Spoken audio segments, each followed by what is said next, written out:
Everybody, this is Mike, and you're watching the Reelblack podcast. And with us today, I have a very special co-host I'd like to introduce to you, Miss Tesa Williams. Hey. Hi, hey. How's it going? Everything is going well, Mike D.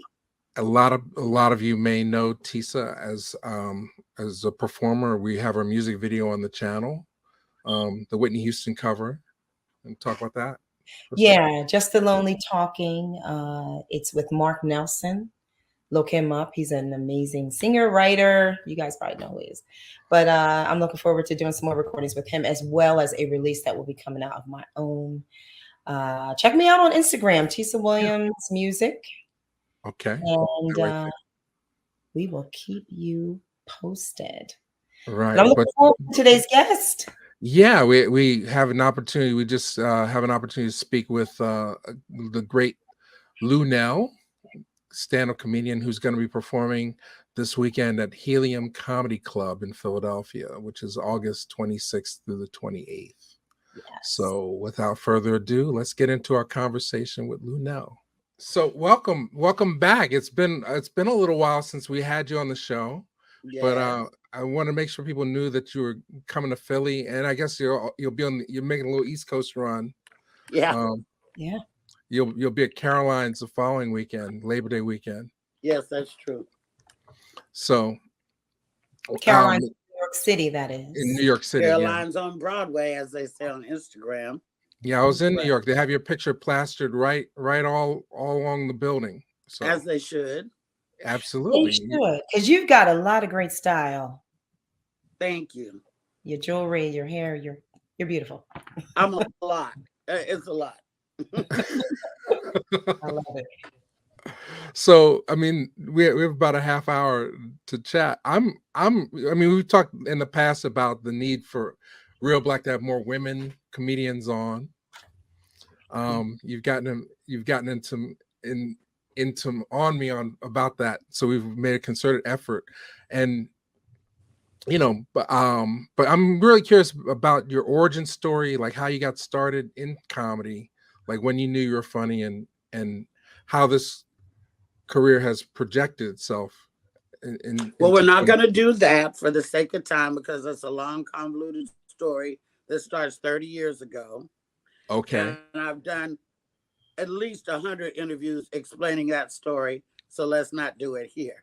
Nobody really cares about how you got started. It used to be a time when people cared. Nobody cares no more.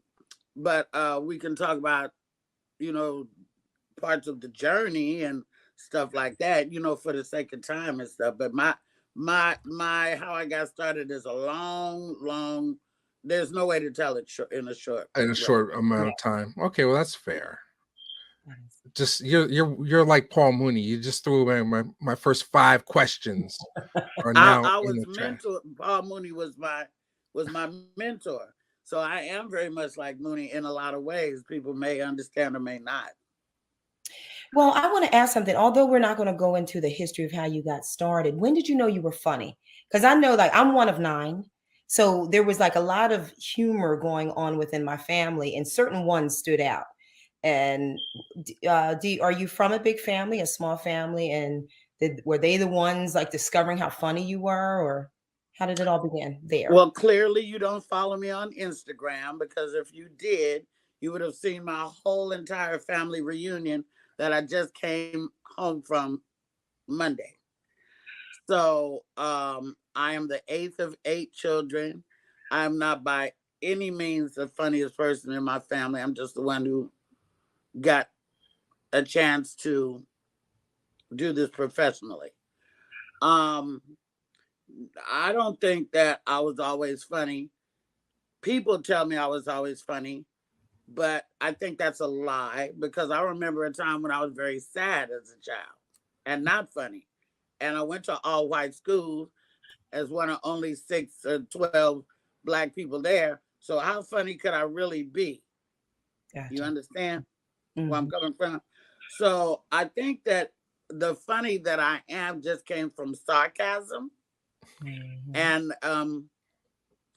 that we have a sharp tongue in our family, and you have to have pretty thick skin to be around any of us. Yeah. So I think that, but I don't really have a moment of clarity when I knew I was funny though. Right. And a lot of times it is other people that will tell you or bring it out of you. You know, we don't see it ourselves, but they'll think it's funny, and you're just being yourself. So I Yeah, understand. like people will say, "How you doing today?" And I'll be like, you know, good as I can be, and they'll fall out laughing. I'm like, "What did I just say that was funny then? Like, what are you Right. talking about?" Exactly. You're just being you, but you are Right. naturally funny. And I'm really low key shitty, so that's Mhm. kind of funny. A lot of people are attracted to as well because it's sort of a mind game of wits. You know what I mean? Yeah. Hmm. I don't do the dozens, and I've never done really that. I just got asked to do Wild and Out again. I've already done it twice. I was Yeah. like, no, because I'm not going to. I'm grown, you know, and that show is not for grown people. That show is for young adults. Yeah. And I might make an appearance on there, but I'm not going to get on there and be battling back and forth with nobody. That's not what I do. Because the stuff I would say, you're gonna get real pissed off about. Somebody might want to shoot me. So I just prefer not to do that anymore. So Lunel, who were some of your influences then, besides Mr. Mooney? Well, like, yeah, Mooney, of course, Richard, of course, Joan Rivers, who was always very curt herself, Roseanne Barr, obviously before the breakdown, LaWanda Page, who was very dirty, and people don't give her the props for her little filthy mouth because she masked it with Christianity type thing. She Hmm. did a lot of Bible stuff, but turned it real naughty, you know. Right. And Sam Kinison, George Carlin, Yeah. Lenny Bruce, who went to jail for being the way he was. So I don't like to chuckle. I like to laugh heartily. I don't like to make people chuckle. I like people to like spit their drink out type thing. So I really go, you know, I just go hard. But I think that I'm really not even trying to be a comedian. I really, as the eighth of eight kids, you being from the big family teacher, you Mhm. know, Hell yeah. I want to be heard. I have things I want to say. So I'm really just talking to people as my friends. That's fun. And if you find it funny, great. And I can make it funny. But during my show, it's not all about being funny.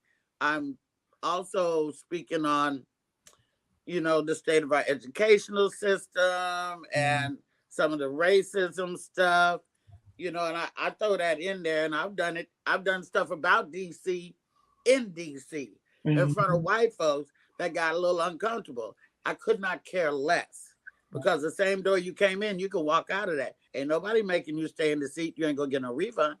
That's Preach. that's right. That's right.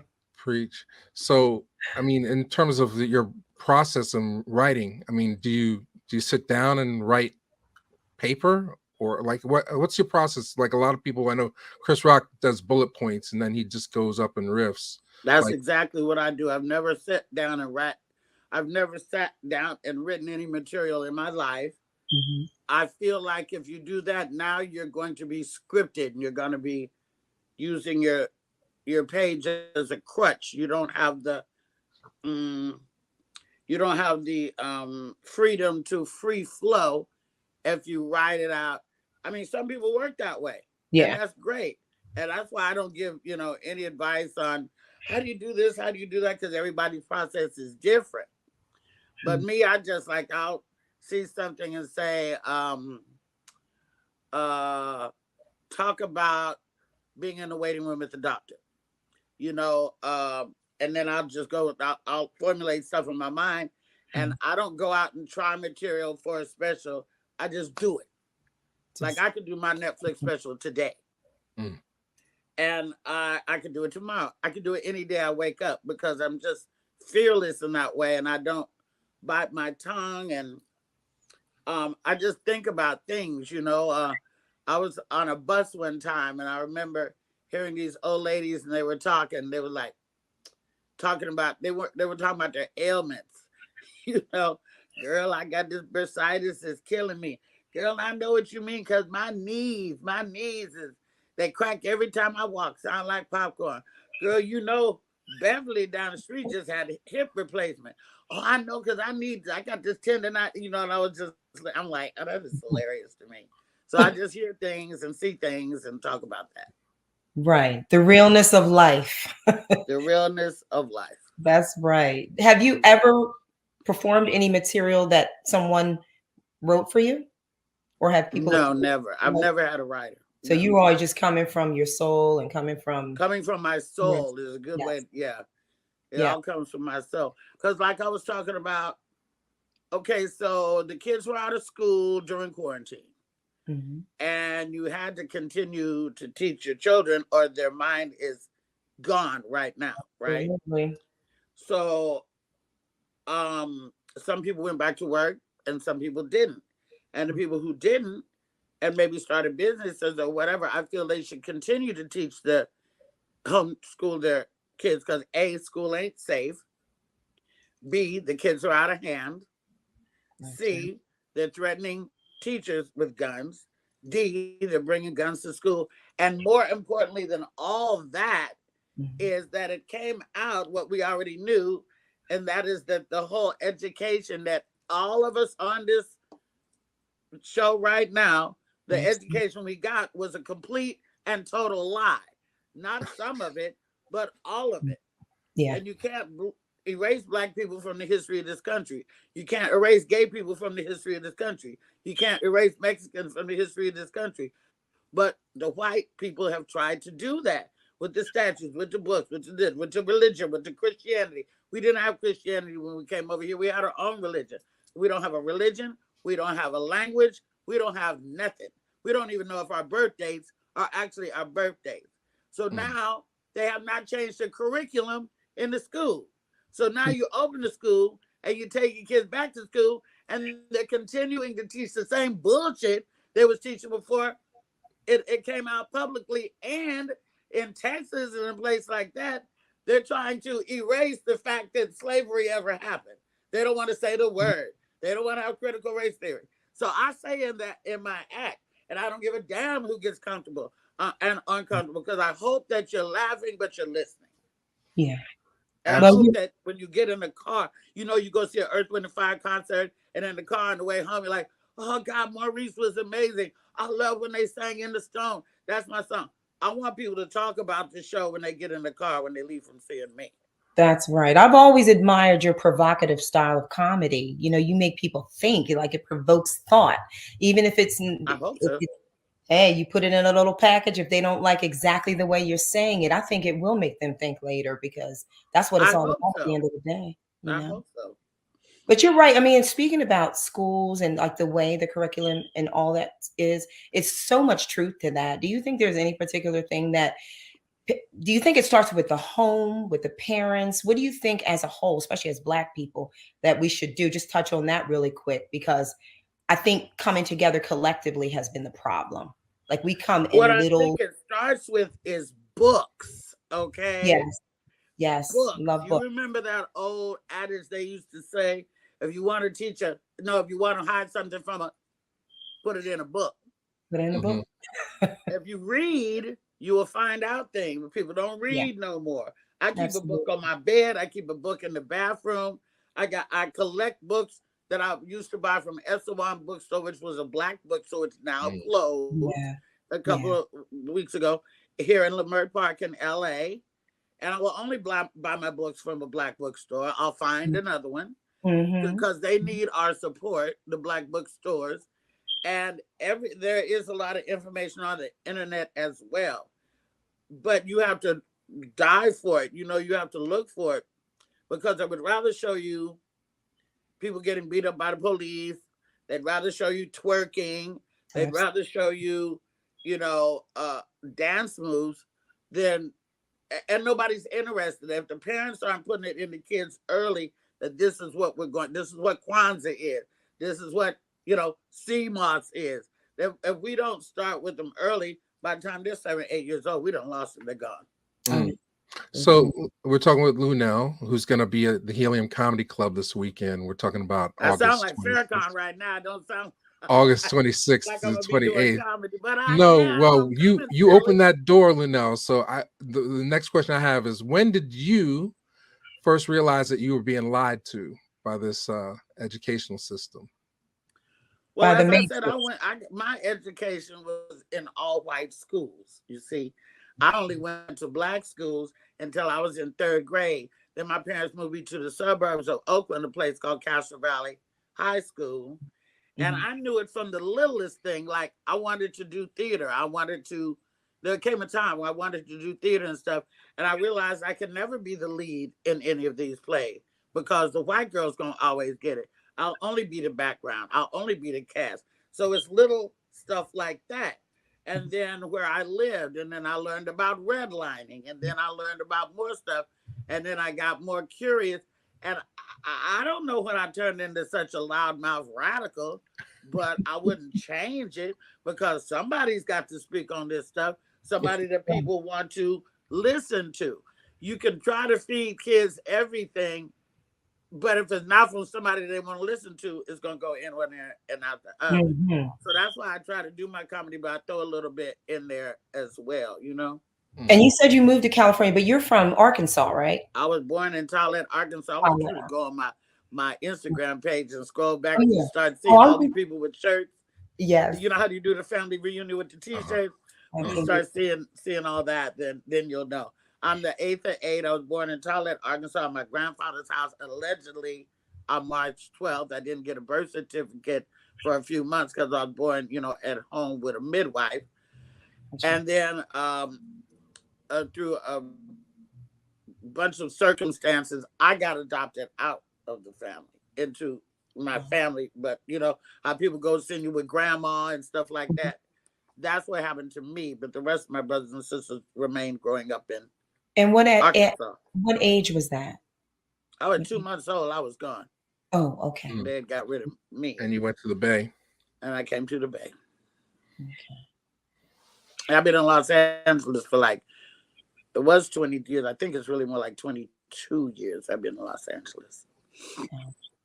And I was raised in the burbs in a beautiful home with swimming lessons and ballet lessons and all that. But the theater company I wanted to go to was in Oakland.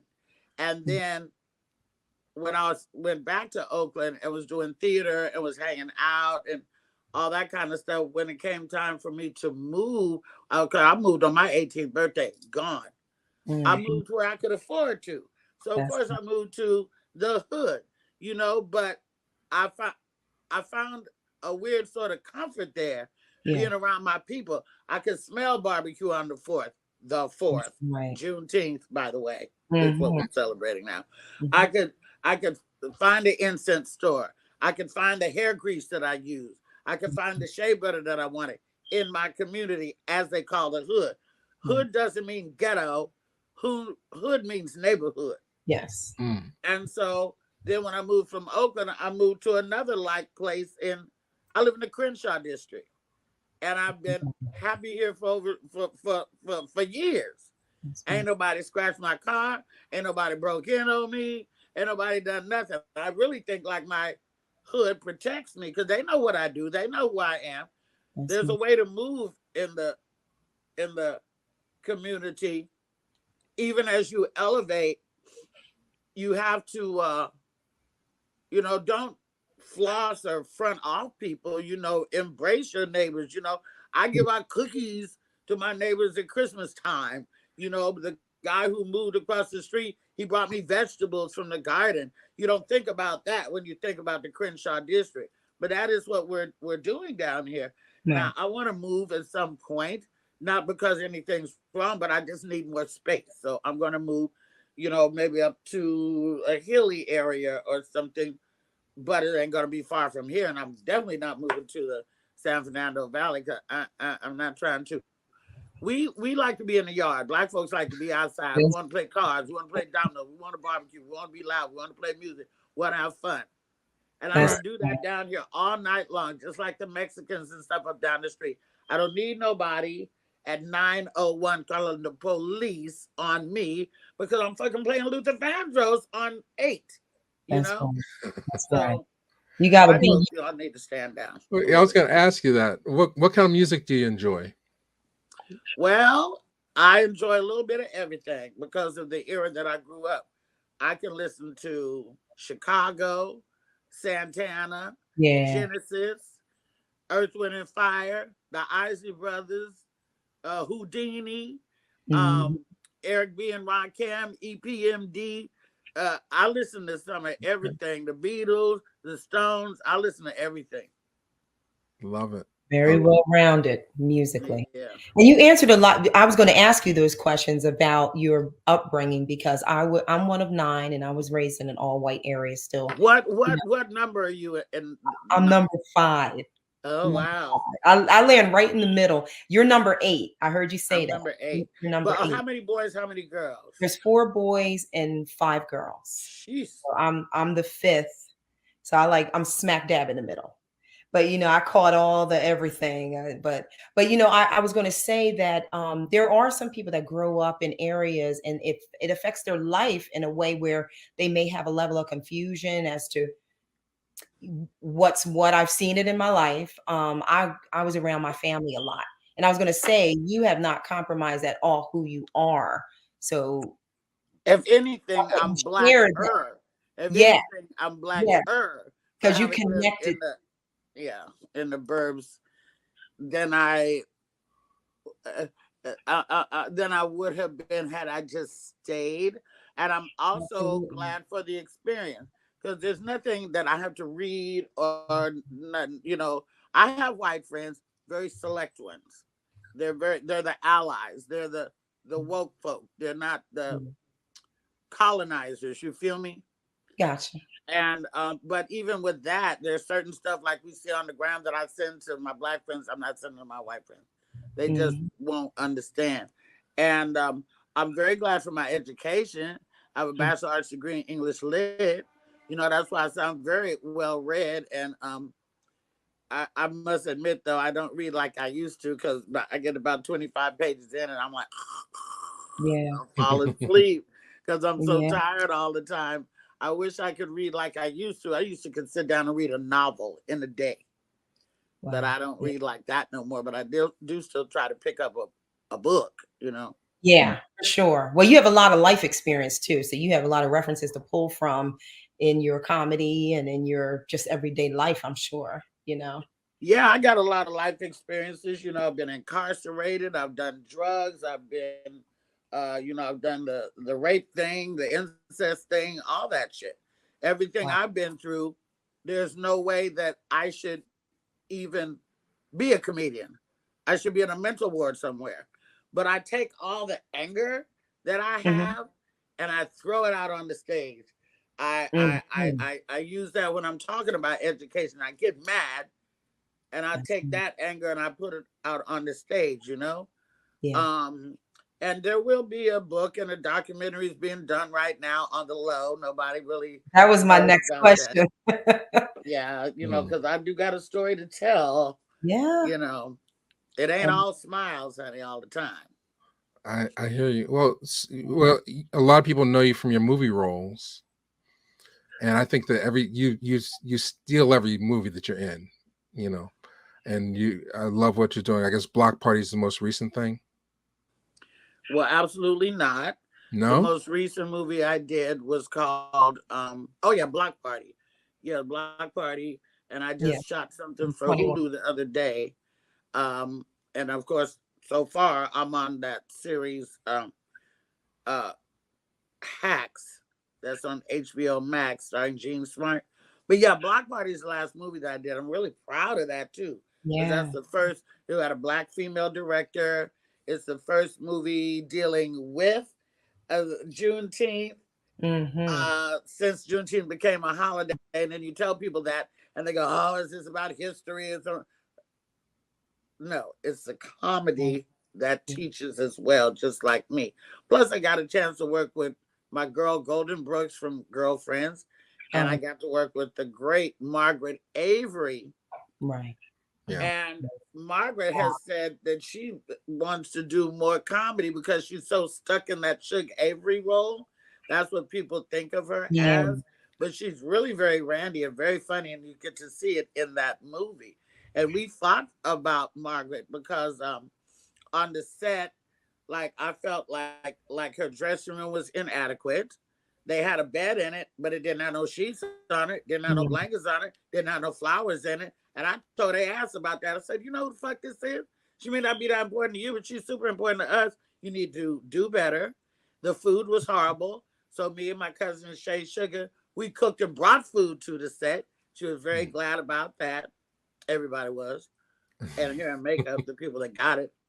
And I felt like it was really hot. They were making her walk too far from the vehicle to the set. I'm like, no. And we have to fight for our people. You know, we have to shoot. We have to fight for our elders. You know what I'm saying? Everybody take care of their elders, but Black folks lack a little bit. You know, they quick to throw somebody in the rest home. When we got to take care of our own folks. You don't see them Asians throwing their grandma and them up in the rest home. You don't see them Mexicans throwing Tia and shit up in the rest home. They'll take care of them. And it's very difficult. It's very heartbreaking. It's time consuming. Nobody wants to see your elder with dementia or nothing like that. But you want somebody else to take care of? Yeah. Definitely something. If you do anything, hire somebody and have them come in, you know, so you can watch them. We got to take care of our elders, and dying young is not the lick. These kids be dead at 22, 24 years old, never had a child, never finished their education, never going to walk down the aisle, never going to have grandkids. And they want to say, old ass Luenell, old ass LL Cool J. Oh, you better hope and pray that you get to be old. You better pray that, because life is worth living for me. Love it. So what's it like being in the movies, being a movie star? It has its advantages, you know. I love the way you just said that. Some mystery behind it. I can get, you know, there's one thing being a movie star, and there's one thing being a movie star. Like, I'm not a movie star. I've never had a role that was mine. I just pop up in movies. I'm the pop-up queen. That's what I call myself. I've never carried a film. I don't feel like a movie star, but I am absolutely a celebrity. Yes. And so with that, you know, you get a little perks. You might get the better cut of meat at the butcher. You might get to the table a little quicker. You might, you know, there's stuff like that. But then also there's the drawbacks, you know.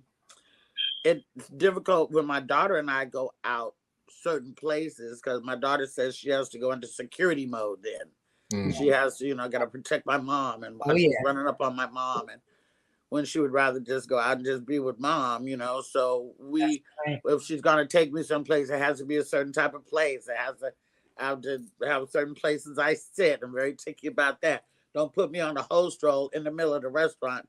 I need to be in the cut. Whoever sees me, you know, and stuff like that. So it has its advantages and its drawbacks, but I wouldn't change a damn thing.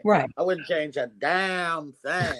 I can't blame you. I always hear Patti LaBelle say, when they stop being interested, that's when it's over. So she will like sign, she's just speaking of how she'll sign everything. Are you like that? Like, no matter where you are, will you stop for that fan and that person that really admires you? Not all the time. Not all the time. I don't like people to stop me if I'm obviously on the way to the restroom. Gotcha. I have to go to the bathroom. Yeah. And don't ask to take pictures in the bathroom. This bitch just shit over here. I don't want to be in here. I have to come out of the restroom. So why don't you just wait till I come out the restroom? Since you're going to ambush me anyway. I don't like you to bother me while I'm eating. If you're there when I'm finished eating, you can get me. You know, I can be kind of curt and rude sometimes, and I don't want to be that way. But sometimes you might, you know, I'm human. And then when I was in Toledo for my homecoming family reunion, I took every picture with everybody, because number one, there's only 240 people in the town. Number two, 100 of them are related to me. Number three, they don't see me all the time. I have made them proud. I'm in the African American Museum in Little Rock. You know, there's nobody. If you Google famous people from Toledo, Arkansas, there's only one name. It's me. That's And right. I've made them proud. I owe them that. I was born from that soil. I may not have been raised there, but we only do these every 2 years. So everybody that asks me, I will take a picture with when I'm at home. And I try to do my best. And I don't like parents to push their kids on me. Oh, my daughter want to know if she can take a picture with you. Your daughter is 4. She don't even know what the fuck I am. And if she do, that's right. She shouldn't. Because everything you would see, that's another thing. People don't have the thing that we grew up with. When grown folks are talking, get on up out the room. Yeah. I had that. Don't be in my face when grown folks are having a conversation. You're not privy to everything. You're gonna find out everything in due time. And just because I'm sitting watching,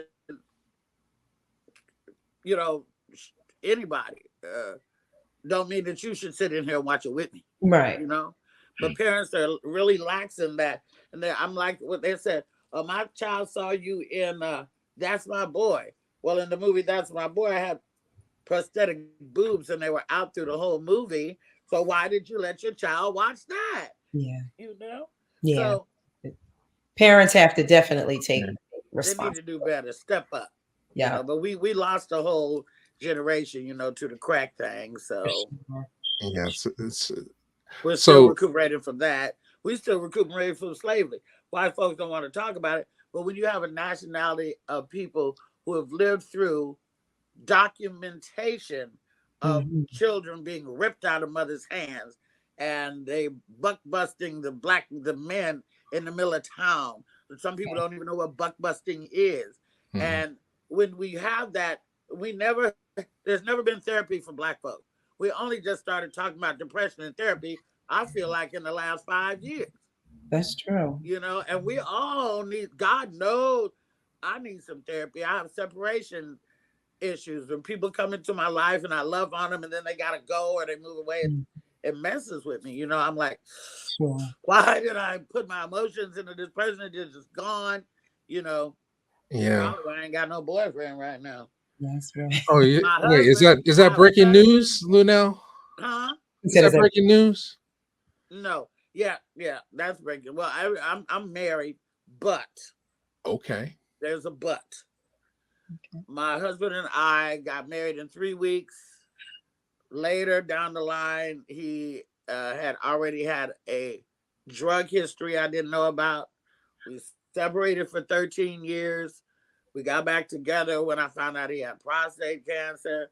I didn't want him to die, and I helped him through that. And we're still cool. But he don't live with me. He lives in Texas where his daughter can take care of him. So once again, I'm alone. Nobody to roll out the garbage cans. Nobody to fix this. And he's an electrician. He could have this place on the clapper if I wanted him to. But he's not here. Right. So, alone but not lonely. So is that the toughest? No, alone and lonely. Okay. Two-part question. One, I mean, like you said, this 30-year journey. I mean, was there ever a point where you thought about leaving comedy? And then 2, what is the toughest aspect of being on the road and traveling as a comedian? Well, the first question, have I ever thought about quitting? Yes, of course. I think also when, when you see people pass you up that you feel aren't as dedicated to the craft, they're just doing it to get a bag, that hurts. Because I did comedy for a year. See, these kids are coming into comedy and getting paid in, less than a year. I didn't get any money for at least the first 20 years I did comedy. Because I started before there was any Blacks on TV regularly. I started before there was a Comic View, before there was a Def Jam. And so there was no money. I did it because I loved it, because I love people and I love the art of comedy. I love the freedom of it. You're your own director, your own writer, your own producer, your own critic. Nobody telling you what to do. They can't do that in comedy, and I love that. The hardest part about doing it for me is because I'm a mother. And I've missed some very important events for my daughter. Now you only have the one daughter? Or do you... One and done, honey. Just one and done?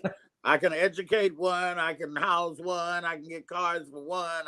One. That's I don't know smart. how people do it. Plus, they just don't build uteruses no more like your mama and my mama had 8 and 9 children. They don't. These girls would fall out in the street. They would fall in the street when they got pregnant 8, 9 times. You know it. Plus, Oh who my can goodness. afford it these days? But yeah, I that's difficult, and I get very tired, and I can't go see anybody that I want to go see. I can't go to a Whispers concert. We all perform at the same time, 'Cause you're always even if we're in the same city. I can't go, so I've missed so much. I want to go. I want to go to concerts. I want to go see Mount Westmore. I want to go see, my girlfriend Layla Hathaway. I want to go do things, but Yeah. we're all performing at the same time, so I can't. Yeah. Right. Well, we're almost at that time. Tesa, any final questions? Yeah, I mean, as far as women in comedy, there's a lot of upcoming women that want to be comics. Is there any advice you could put out there for them? I don't know if they want to be comics or they want to be celebrities. Good question. Good. So there's that.